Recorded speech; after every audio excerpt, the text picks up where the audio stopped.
1920 में अचानक भारत की तमाम मस्जिदों में दो पुस्तकें वितरित की जाने लगी। एक पुस्तक का नाम था कृष्ण तेरी गीता जलानी पड़ेगी और दूसरी पुस्तक का नाम था 19वीं सदी का लंपट महर्षि।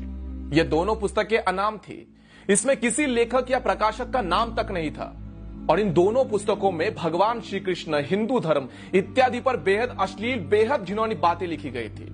और इन पुस्तकों में तमाम देवी देवताओं के बाद इतने बेहद रेखा चित्र रेखाटे गए थे जिसे हिंदू अगर देख लेता तो उसका खून खौल के उठ जाता।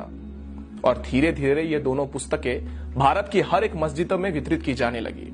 यह बात जब गांधी तक पहुंची तो गांधी ने इसे अभिव्यक्ति की स्वतंत्रता बताकर गौण कर दिया और कहा कि भारत में सबको अपने अपने विचार रखने का, अपने अपनी बातों को रखने का पूर्ण अधिकार है।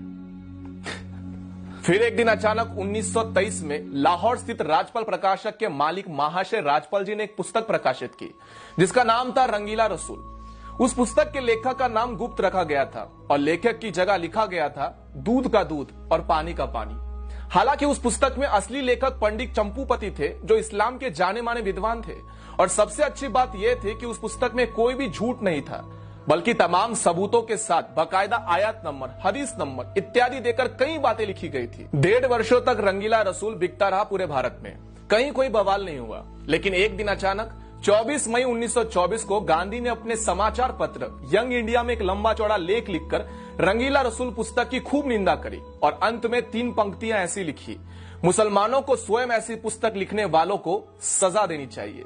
गांधी का यह लेख पढ़कर पूरे भारत के मुसलमान अचानक से भड़क गए और राजपाल प्रकाशक के मालिक महाशय राजपाल जी के ऊपर केवल 3 वर्षों में 5 बार हमले हुए, लेकिन गांधी ने एक बार भी हमले की निंदा नहीं की थी। मजे की बात यह है कि कुछ मुस्लिम विद्वानों ने उस पुस्तक रंगीला रसूल का मामला लाहौर उच्च न्यायालय यानी कि हाईकोर्ट में दायर किया। हाईकोर्ट ने 4 इस्लामिक विद्वानों को न्यायालय में खड़ा करके उनसे पूछा कि उस पुस्तक में ऐसी कौन सी पंक्ति है जो सही नहीं, आप स्वयं बता दीजिए। चारों इस्लामिक विद्वान इस बात पर पूरी तरह से सहमत थे कि इस पुस्तक में कोई गलत बात नहीं लिखी गई। फिर लाहौर उच्च न्यायालय ने महाशय राजपाल जी पर मुकदमा खारिज कर दिया और उन्हें बाइज्जत बरी कर दिया। फिर उसके बाद 30 अगस्त 1924 को गांधी ने यंग इंडिया समाचार पत्र में एक और भड़काने वाला लेख लिखा और इस लेख में उन्होंने इशारों में ऐसा लिखा था कि जब व्यक्ति को न्यायालय से न्याय नहीं मिले तब उसे अपने आप प्रयास करके न्याय ले लेना चाहिए। उसके बाद महाशय राजपाल जी के ऊपर 2 बार और हमले का प्रयास हुआ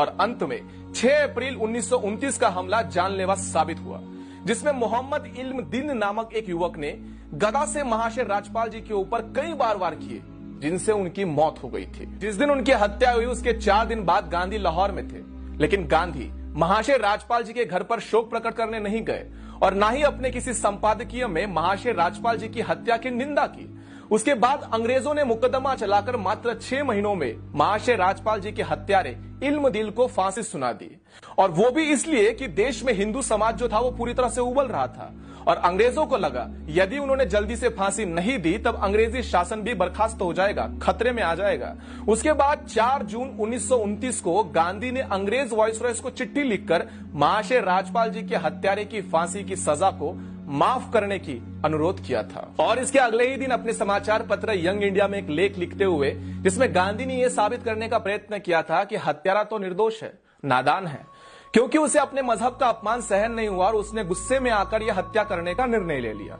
दूसरी तरफ तब तक के जाने माने बैरिस्टर मोहम्मद अली जिन्ना ने भी लाहौर हाईकोर्ट के अंदर बाकायदा एक बैरिस्टर की हैसियत से इस मुकदमे में पैरवी करते हुए कहा था कि अपराधी मात्र 19 वर्ष का लड़का है, लेकिन इसने जो अपराध किया है वो बहुत ही बड़ा जघन्य अपराध है। इसके अपराध को कम नहीं समझा जा सकता, लेकिन इसकी आयु को देखते हुए इसकी फांसी को सजा को उम्र कैद में बदल देना चाहिए या फिर इसे काले पानी में जेल में भेज देना चाहिए।